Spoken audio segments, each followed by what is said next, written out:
Well, we appear to be in something of a quandary, don't we? Only to be expected, I suppose. Yes, but not tolerated. I've no intention of being defeated at this stage. We don't have to be. I mean, damn it, it's bad enough having someone who won't talk, but to have someone who can't. Well, I wouldn't say he can't. And what would you say? I'd say it was all a matter of interpretation. You think you have the answer? I know someone who has. Good. Offer him plenty of money if he comes. I'll do better than that. I'll offer him plenty of pain if he doesn't. Yes, good. Better. After all, we don't want to be defeated at this stage, do we?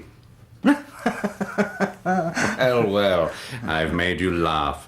That's a surprise.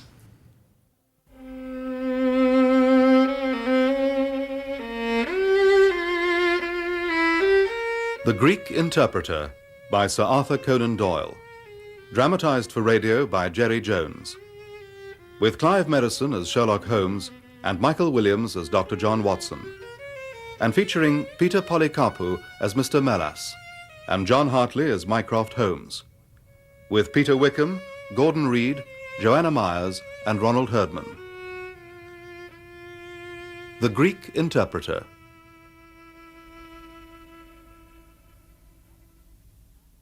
It was after tea on a summer evening, and the conversation, which had roamed in a desultory, spasmodic fashion from golf clubs to the causes of the change in the obliquity of the ecliptic, came round at last to the question of atavism and hereditary aptitudes. The point under discussion was how far any singular gift in an individual was due to his ancestry and how far to his own early training. Exactly, Watson, exactly. The hereditary factor. We are all of us affected by it. Take, for example, my own strong facility for deduction. I thought that was due to systematic training, Holmes. To some extent, yes. My ancestors were country squires who appear to have led much the same life as is natural to their class. But, nonetheless, my turn that way is in my veins, and may have come with my grandmother, who was the sister of Vernet, the French artist. Art in the blood is liable to take the strangest forms. But how do you know that your gifts are hereditary? Well, because my brother Mycroft possesses them, to an even greater degree than I do myself. Your brother? I don't remember you ever speaking of a brother. Nevertheless. Oh, I think you're just being modest, Holmes. My dear Watson, I cannot agree with those who rank modesty among the virtues.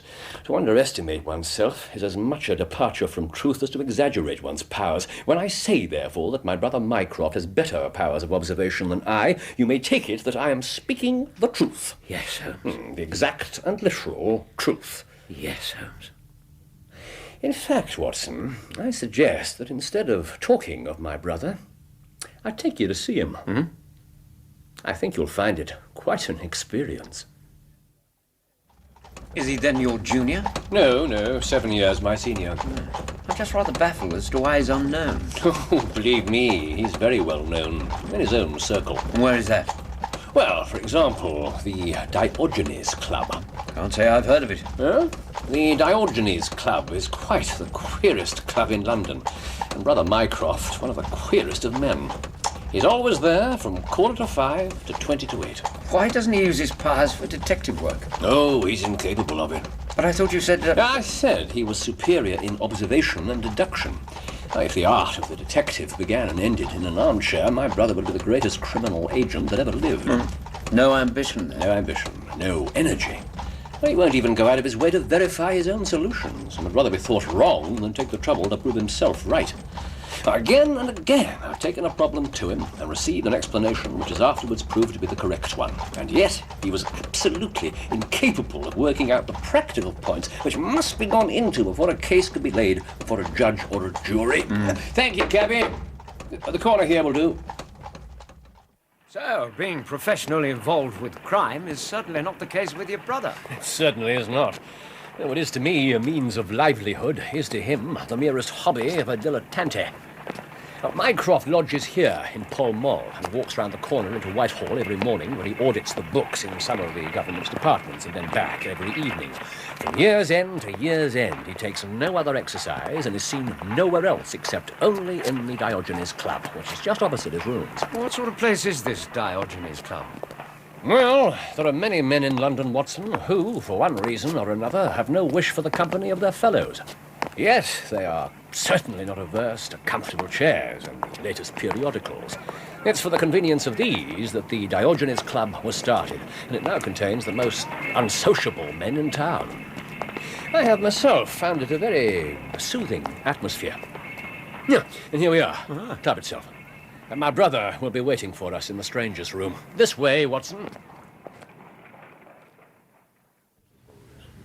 Now then, this is the strangers' room. And it is, in fact, the only room in the club where one is allowed to speak. And that gentleman sitting in the corner there is Mycroft. Good Lord. Yes, as you can see, he's totally different from me in appearance. Stout, you mean, Holmes? I think he would prefer the word corpulent. He's seen us. Sherlock, dear boy, how nice to see you. And this, of course, is... My constant companion and dear friend, Dr. Watson. Of course. Delighted to meet you, sir. Thank you, Mr. Holmes. Now, let us go and sit by the window. The chairs are sheer delight. Of course, I hear of Sherlock everywhere since you became his chronicler, Dr. Watson. You're very kind. I hope I do him justice. In fact, Sherlock, my dear, I expected to see you around last week to consult me over that Manor House case. So why should I do that, Mycroft? Because I thought you might be a little out of your depth. On the contrary, I solved it. It was Adams, of course. Yes, it was Adams. I was sure of it from the first. Now then, make yourselves comfortable. Thank you. This is my favorite spot. Through this window, I see the world go by. I mean, just look at all the magnificent types out there. Not a very happy lot, though, I have to say.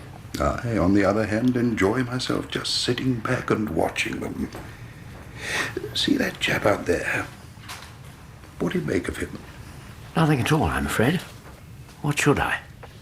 You, Sherlock?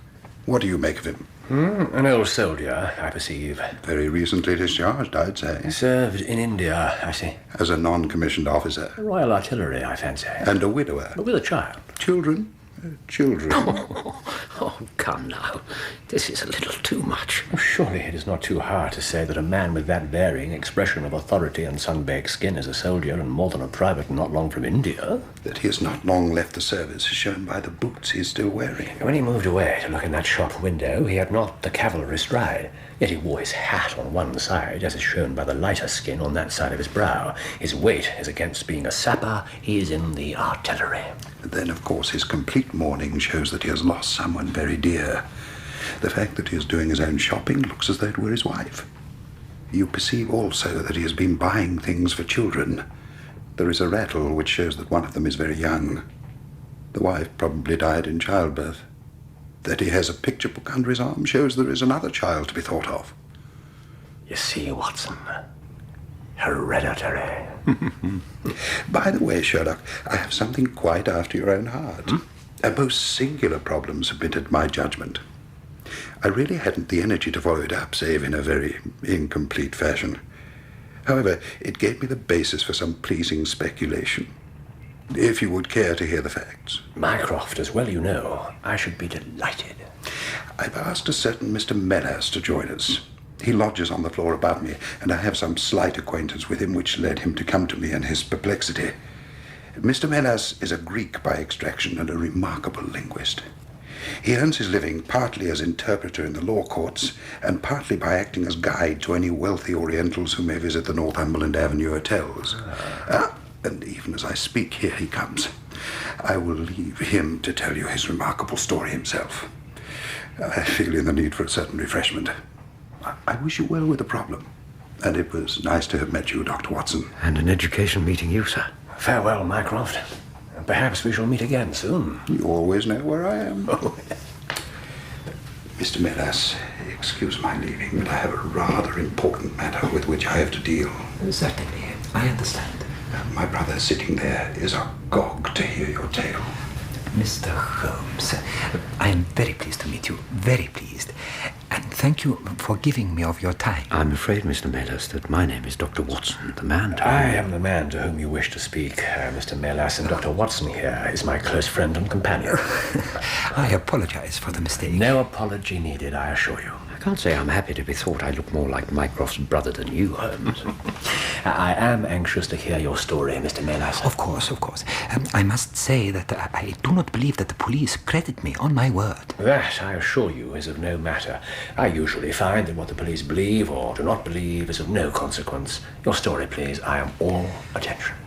Well then, it was Monday, 2 days ago, that it all happened. I am an interpreter. I interpret all languages, but as I am Greek by birth, it is with that particular tongue that I am most associated. For many years I have been the chief Greek interpreter in London, and my name is well known in the hotels. It happens not infrequently that I am sent for at strange hours by foreigners who have got into difficulties. It was no surprise, therefore, when on Monday evening there was a knock at my door. Yes? Who is it? My name is Latimer. I wonder if I may have a word with you. Come in, please. You are Mr. Melas, That is so. the Greek interpreter? Correct. But please, won't you... Excuse me, Mr. Melas, but I don't have time for social graces. But, my dear Mr... I have a carriage waiting for us outside. A carriage. But where... Please, Mr. Melas, time is of the essence. But aren't I at least entitled to some explanation? Yes, of course, but I'll explain everything to you on the way there. The way where? Please, we must go. Now, a little explanation would not be out of order, I think. All I can say to you is that a Greek friend has come to see us upon business, and as he can speak nothing but his own tongue, the services of an interpreter are indispensable. Your name was recommended to us. Thank you. But are my services really needed at such speed? I'm afraid so. And where are we going? The house to which we're going is some little way off, in Kensington. Kensington? If you'll forgive me saying so, we seem to be taking a rather roundabout way of getting there. It would have been far better had we... What are you doing? Just pulling the blinds down at the windows. But why? So you don't know where you're going. I don't understand. And believe me, it's better that you don't. It might possibly be inconvenient if you could find your way back there again. I don't think I wish to go further with this affair. You have no choice, I'm afraid. What? Try to resist, and I'll use such force on you as you will regret your decision. My God. You're kidnapping me. Call it what you will, Mr. Melas. However, on arrival at our destination, your task will be a simple one, and you will then be paid and released. Now, as the journey will take some time, I suggest you simply sit back and relax. Relax? In a carriage with shuttered windows and a man who threatens violence? Impossible. Just do your best, Mr. Melas. Otherwise, we'll both find the journey something of a needless strain. This is really very extraordinary conduct. I presume you know that what you are doing is quite illegal. Yes. Something of a liberty, no doubt. But as I say, we'll make it up to you. I warn you, however, Mr. Melas, that if at any time tonight you attempt to raise an alarm or do anything which is against my interest, you will find it a very serious thing. I'm finding it a very serious thing already. And I beg you to remember that no one knows where you are. No more do I. Just remember that while you're in the carriage or in my home, you are equally in my power.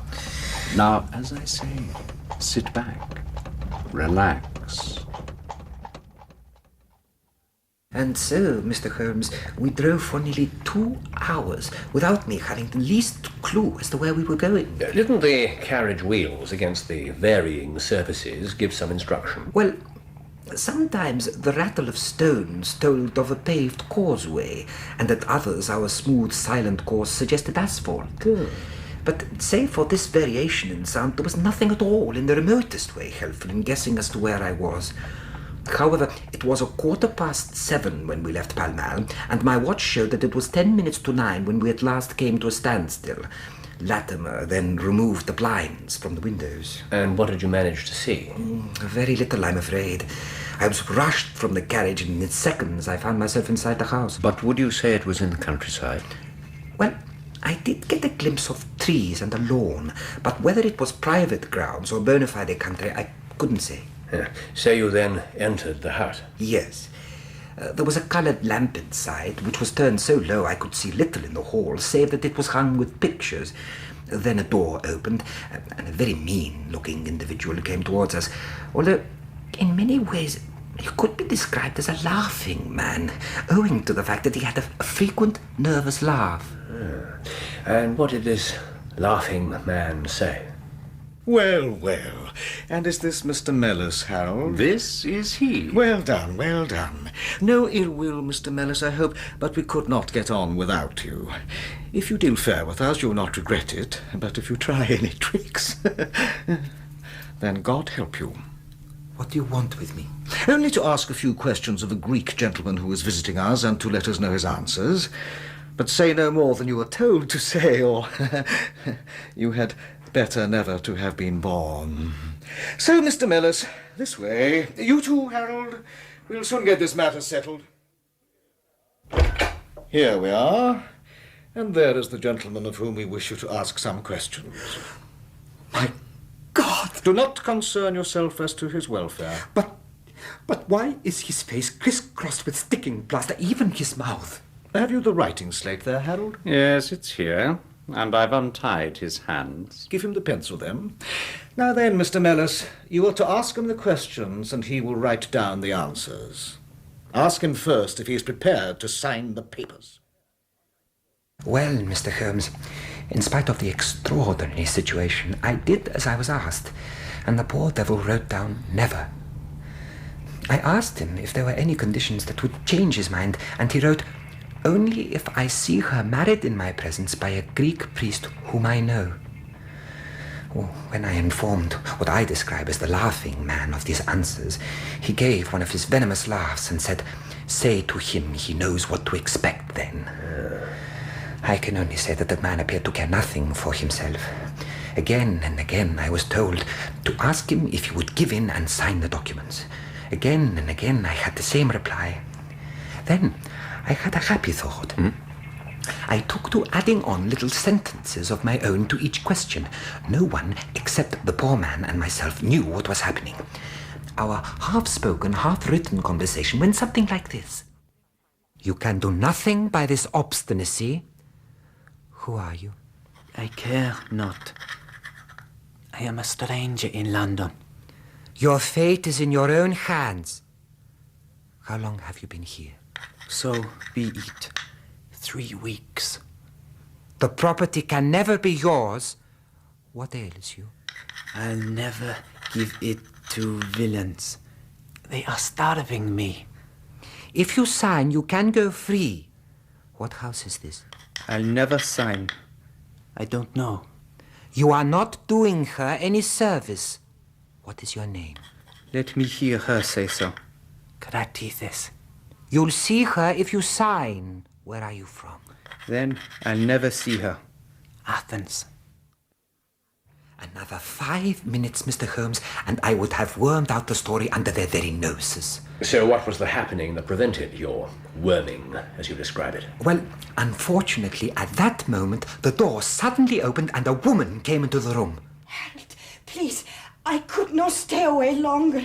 It is so lonely up there with only...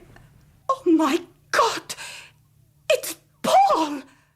These last words she spoke in Greek, and as she did so, the man who had brought me there grabbed her and began pushing her from the room. At the same time, the man I had been interrogating managed to pull some of the sticking plaster from his lips. Sophie! Sophie! Get her! Sophie! No! Let me near her! And you! Come out of here! Come on! Quick! Answer! For a moment, I was left alone. I thought, perhaps this is my chance to have a look around, get some kind of clue as to where I was. Before I could do anything, however, the door opened again. Oh, dear. I must ask you to excuse all the drama, but as you perceive, we have taken you into our confidence over some very private business.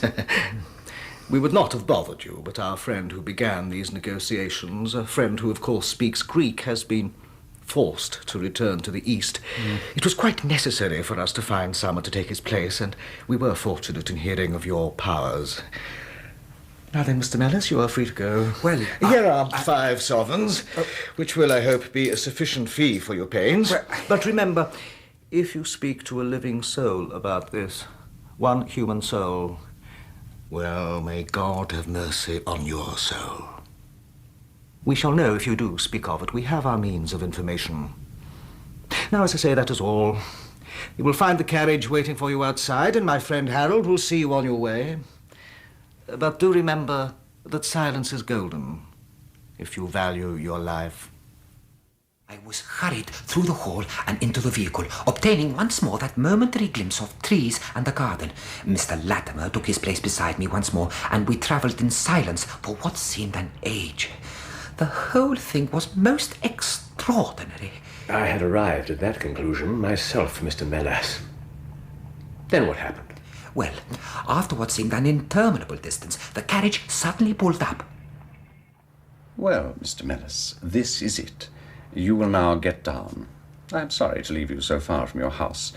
Again, may I say that to speak of this evening will be greatly to your disadvantage, and any attempt to follow the carriage in any way whatsoever can only lead to injury to yourself.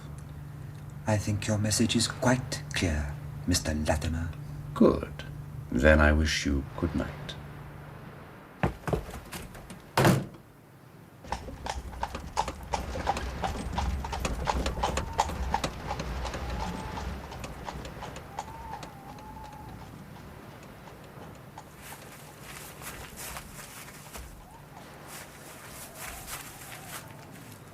Well, this is a very pretty state of affairs. Hello? Hello? Who's that? Are you all right, sir? I'm not sure. Are you a railway porter? Well, that's right, sir. I'm on my way home. Where am I? Are you sure you're all right, sir? Yes, yes. Where is this place? Wandsworth Common, sir. Can I get a train into town? Well, you can if you walk a mile or so into Clapham Junction. Bit of luck. You'll still be in time for the last train to Victoria. Thank you so much for your help. Not at all, sir. Good night. So, that was the end of my adventure, Mr. Holmes. I had no idea where I had been or who it was I'd met. All I know is that there is foul play going on, and I want to help that poor, unhappy man I interviewed. Yeah. I told the whole story to Mr. Mycroft Holmes the following morning, and subsequently the police. And what steps were taken? Well, I did place an advertisement in the Daily News. Ah, Mycroft, you returned. Mr. Mellis has just finished telling us his story. So I anticipated. And having heard it once, you had no wish to sit through it again? No need to be embarrassing, my dear. Any thoughts? Not as yet. The matter does have some... distinguishing features? Exactly. Tell me, Mycroft, what did your advertisement in the Daily News say? Well, if my memory serves me right, I said, anybody supplying any information as to the whereabouts of a Greek gentleman named Paul Cratides from Athens, who is unable to speak English, will be rewarded. A similar reward paid to anyone giving information about a Greek lady whose first name is Sophie. Your memory is perfect. Thank you. I have the letter here to prove it. In fact, that advertisement went into all the dailies, not just the news. And no answer? None. How about the Greek legation? I inquired. They know nothing. Then how about a wire to the head of the Athens police? Oh, my dear, it's so plain that you're the one in the family with all the energy. Well, take the case up by all means, and let me know if you do any good. Certainly, I'll let you know, and Mr. Mellis also. In the meantime, Mr. Mellis, I should be on my guard if I were you. But of course, having seen the advertisements, they now know you've betrayed them. You see, Watson, our evening has by no means been wasted. An interesting character, that brother of yours, Holmes. Yes, some of my most interesting cases have come to me in this way through Mycroft. And you both think this one has some distinguishing features? Oh, indeed it has. You have hopes of solving it? Well, knowing as much as we do, it will be singular indeed if we fail to uncover the rest. Yes, I suppose so. Well, surely you yourself have formed some theory which will explain the facts to which we've listened. Well, in a vague way, yes. Yeah, one moment, Watson. I intend to enter this telegraph office and send off a few wires. In the meantime, see if you can get a cab for us. Are you interested in my theory, Holmes? What? Oh, Yes, do carry on, Arthur. Well, knowing as much as we do, as you said, it seems to me obvious that this Greek girl named Sophie has been carried off by that chap Harold Latimer. He was obviously intent on getting our money. Carried off, you say? Carried off from where? Athens, perhaps? No, I think not. This Harold Latimer could not speak a word of Greek. The lady, on the other hand, could speak English fairly well. Inference, she had been in England for some time, but he had not been in Greece. In that case, let us presume that she had come on a visit to England and that Harold Latimer had somehow persuaded her to come away with him. That is more probable. Then her brother, that I fancy was the relationship between her and the fellow bound and gagged, came out from Greece to interfere in the matter. He imprudently puts himself at the mercy of Latimer and his associate. You refer to the man with the unfortunate laugh? Yes. They seize him and use violence towards him in order to make him sign some papers handing over the girl's fortune, of which he may be trustee, to them. Jolly good, Watson, jolly good. This he refuses to do. In order to negotiate with him, they have to get an interpreter. Having tried one man, they next land upon a Mr. Melas. The girl is not told of the arrival of her brother and finds out quite by accident when she enters the room unexpectedly. Excellent, Watson. Here we are. Thank you, cabby. This will do. Hey, now, my dear fellow, I'm quite impressed. Now, I really fancy that you're not far from the truth. Well, we seem to hold all the cards, and we have only to fear some sudden act of violence on their part. Now, I believe that if they give us time, then we have them. But how do we find out where the house is? Where it lies exactly? So our conjecture is correct, and the girl's name is, or was, Sophie Cratides. We shall have no difficulty in tracing her. The brother, unfortunately, is a complete stranger to the country. It's clear that some time has elapsed since this Harold Latimer established relations with the girl, for her brother in Greece has had time to hear of it and come across here. If they'd been living in the same place during this time, it's probable that we shall have an answer to Mycroft's advertisement. Well, home at last. Come along in, Sherlock. Mycroft? Yes, 'tis I. You didn't expect such energy from me, did you?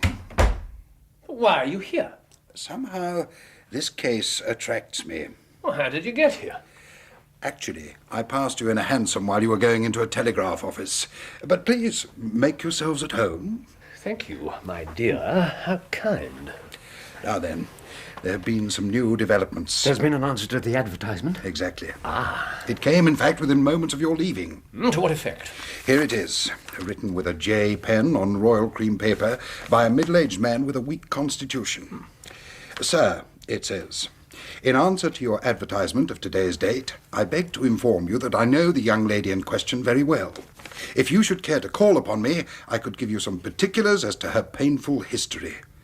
She is living at present at the Myrtles, Beckenham. Yours faithfully, J. Davenport.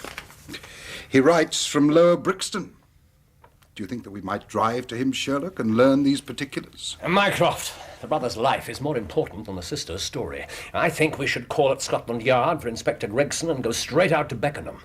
We know the brother's life's in danger, and every hour may be vital. Good Lord, Holmes, are we off again already? We are indeed, and we'd better pick up Mr. Melas on the way. We may need an interpreter. I'll send the boy for a four-wheeler, and we'll be on our way. Wonderful to observe him, isn't it, Watson?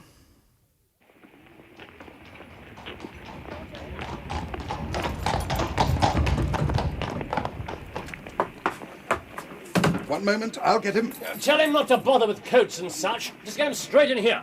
Try to relax for a second, Sherlock. Oh, Mr. Holmes. Good evening, Mrs. B. I've just come to collect Mr. Melas. I'm afraid he's gone out, sir. Oh, dear. Can you tell me where? Oh, I don't know, sir. I only know he drove away with a gentleman in a carriage. And could you describe this gentleman? He was a little gentleman with glasses. Thin in the face he was, sir. And he gave no name? No, sir. He was quite a pleasant gentleman, though, in many ways. Oh, yes, quite pleasant. Was he indeed? Yes, sir. He had this funny way of laughing all the time he was talking.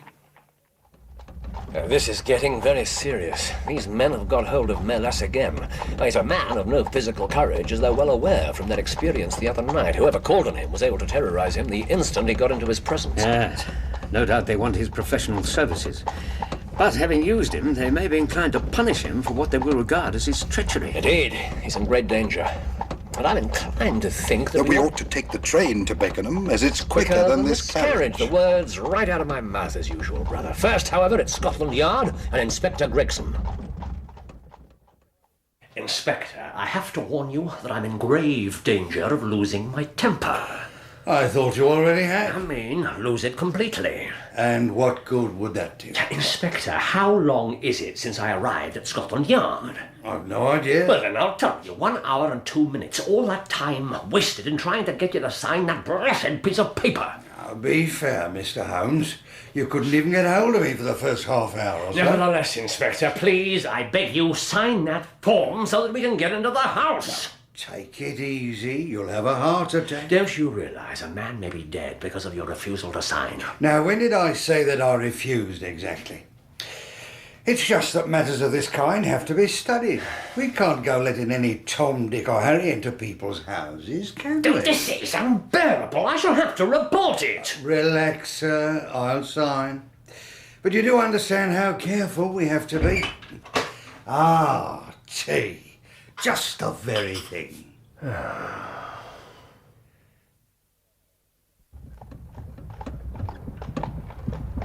Well, Inspector, at long last, the Myrtles. Not a very inviting-looking place, I must say. Well, let's all get out and begin, shall we? I think we can send the carriage away, don't you, Sherlock? Good idea. Out we get then. Yeah. Asleep, are you, Watson? Thoughtful, Holmes. Thoughtful. All right, cabby. That will be all. We won't require your services further. Right, good night, sir. Well, now, what have we here? A deserted house, by the look of it. The windows are certainly all dark. Yes, our birds have flown and the nest empty. Why are you so sure? Oh, you see, just there. A carriage heavily loaded with luggage has passed this way during the past hour. Well, I can see the wheel tracks, but where does the luggage come in? Well, you see... May I, dear boy? Yeah. You see, Inspector, you may be observing the same wheel tracks going the other way, but the outward-bound ones are very much deeper. So much so that, as my brother says, there was obviously considerable weight on the carriage. My brother is, of course, perfectly correct.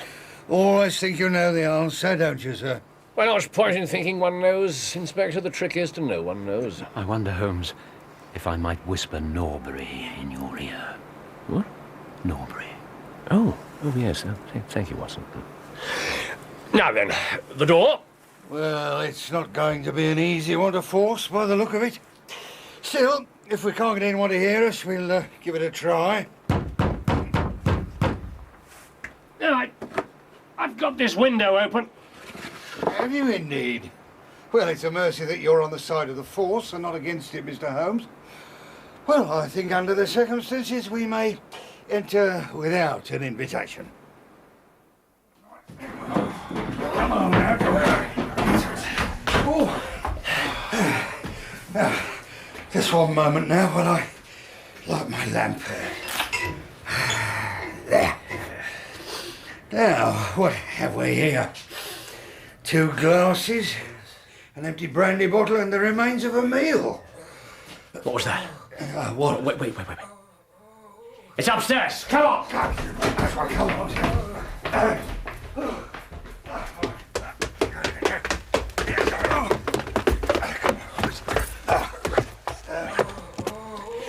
It's coming from in there. The door's locked. Stand aside, Watson. I'll fling myself at it, see what happens. That's what happens, nothing. Oh, let me try. No, let me try, my dear Inspector. My bulk on this occasion is somewhat in my favour. Good man. Now, I'm going in.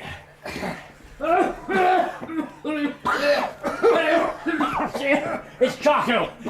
Give it time, it'll clear. Oh, God, it's awful now. What did you say it was? My brother said it was charcoal, Inspector. Not the most pleasant of aromas. Stand back from the door. It'll get better. But will my shoulder, I ask myself. Did you see anything, Holmes? I didn't have time, I'm afraid. Yes, so what now? Well, so now I'll go back in and try and get the window open. Do you need help? No, thank you, but no. We don't get crashing into each other. On the other hand, you could hold your lamp at the door. It may give me some light. Right then. Here I go. No, take care. Don't take any risks. I'll do my best, Inspector. Right then. What's happening, Holmes? I've got the window open. Rather good at opening windows, isn't he? There's a sort of tripod thing here that the fumes are coming out of. Come on yourself, Sherlock. Give yourself some air. No, I'm throwing it out the window. Holmes, for heaven's sake, you'll suffocate. It's gone. I've thrown it out. Now, What can you see? there are two bodies here in the corner. Go on, don't come in now, but be quick. Yes, they're tied up. Just drag them out. Just drag them. That's it. Come on. Yeah, that's it. Oh, good Lord, Holmes. Look at the state of them. Yeah, it's not surprising, really. Blue-lipped, swollen, congested faces. Poor devils. But who are they? Who can tell? Are they alive, Doctor? Well, this one certainly isn't. Eyes popping out of his head, dead some time. Excuse me interfering, but isn't that sticking plaster around his mouth? Yes, you're right. So this must be... The Greek gentleman who was given such an appalling time. The brother of Sophie. But he came too late. Pity. Yes, and this other poor soul must be Melas. Could be anybody by the look of him. Seems they gave him quite a beating up before subjecting him to that dreadful charcoal poison. Well, no wonder we didn't recognise him. Nasty business, Holmes, very nasty. Yeah. Wait! What is it? He's still alive!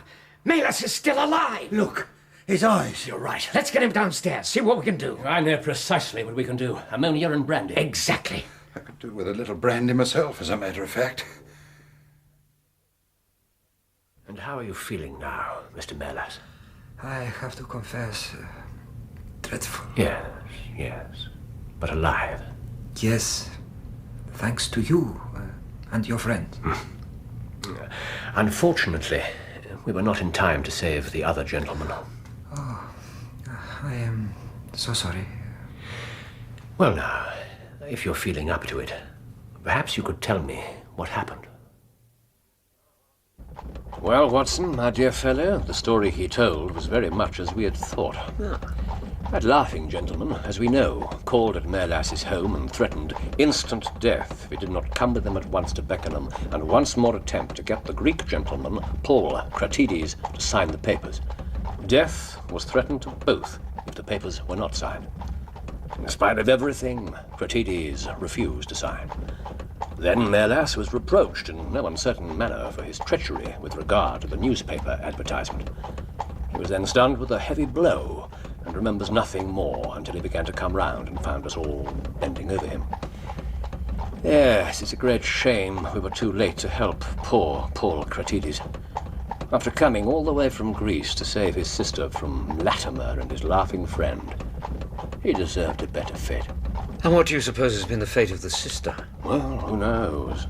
Well, obviously, she's still a prisoner of Latimer and his associate, and they've taken her away somewhere. And that's that. Yes, it appears so, yes. Not a very satisfactory ending to things, really. No, indeed not. Well, we can only hope that time provides a better curtain.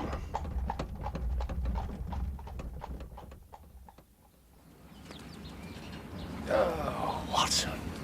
A park in London. Sound of birds. Ideal day. You're certainly in a very good mood today, Holmes. It's a pleasure to see it. Oh, why not? Sun shining, picnic with a dear friend. Moments to treasure. It's just that since that Greek interpreter business, you've been rather low in spirit. Yes, Watson, but now I have an ending to that particular story. What do you mean, Holmes? Come on. What have you heard? Explain. Certainly.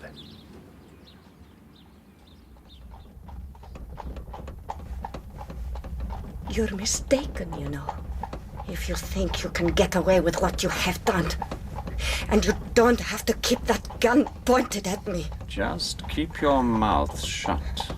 My friend is sleeping. And I'm glad.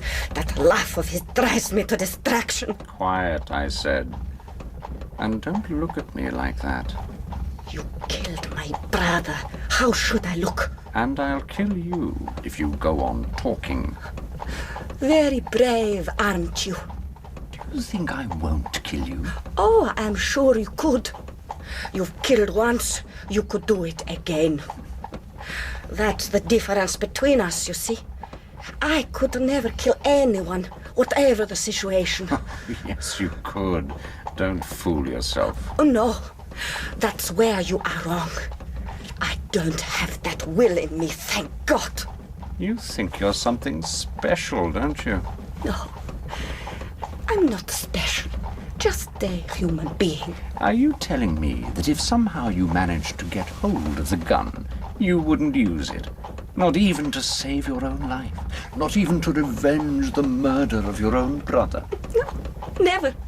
Sorry to disappoint you. I don't believe you, Sophie. That's because we're different people. And I truly thank God for it. All right, then. Look, I'll give you the gun. I'll give it to you. How about that? I don't want it. Sorry, I don't want it. No, take it. I said I don't want it. You can't make me what I am not. Take it. And then, as you're such an angel, you can give it back to me, can't you? I don't want to even touch it. Keep the damn thing. There. There we are. It's yours. A gift from me to you.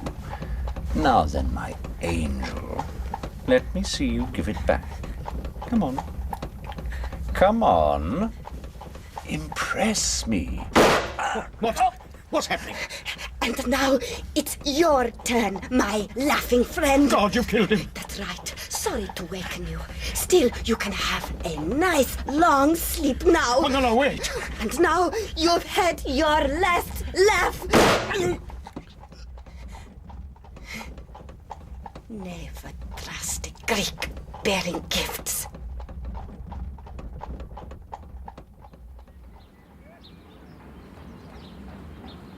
And is that story true? I received it from Sophie herself. She contacted me a day ago. I see no reason to disbelieve her. But why did she tell you? Personal favor, she said, to tidy things up. She's now gone back home to attempt a new start to her life. I wished her well. So, for a day or two, I can now relax and enjoy myself. You realize, of course, Holmes, that we really should report our confession to the police. Which confession is that, Watson? The one the Greek girl made to you. Which Greek girl is that? Oh, I see. Good. There are certainly times, my dear Holmes, when you prefer to adopt a certain loss of memory. I don't know what you are talking about. See what I mean? Oh, don't spoil the picnic, Watson. We're having such a lovely day. You're still wrong, though, aren't you? Well, now, as you would say, old friend, it's rather open to discussion. But I say, let's open the hamper.